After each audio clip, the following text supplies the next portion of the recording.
not easy to recognize.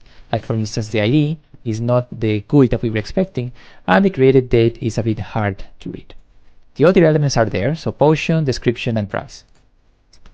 So how can we get a better, a more friendly, representation of these items like ID and created date? So ideally we want to see something more easily recognizable. So there's actually an easy way to fix this. Let's go back to our Explorer and let's go to our startup class. Okay, once again, I'll collapse this. So to fix the JSON representation of our items, we just need to register a couple of MongoDB serializers. We can do this in the configure services method of the startup class.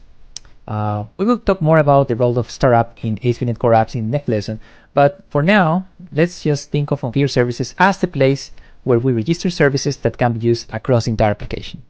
So let's scroll down a little bit. Here we are in configure services.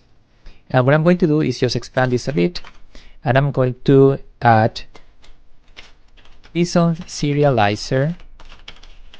And for this, I may need to import namespace, MongoDB.json.serialization, that register serializer. And here we're going to provide the serializer we want to use. In this case, it's going to be new GUID serializer. And then I'll import MongoDB JSON serialization serializers. And then it's going to be JSON type.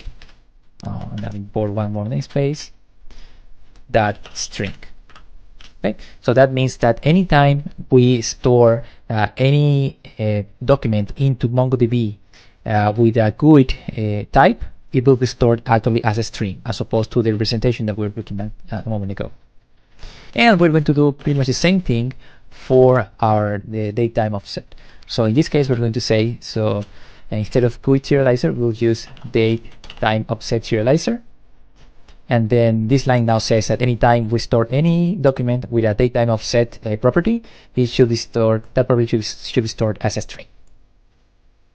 Okay, so save that, and that should be enough to fix our representation of the items in there.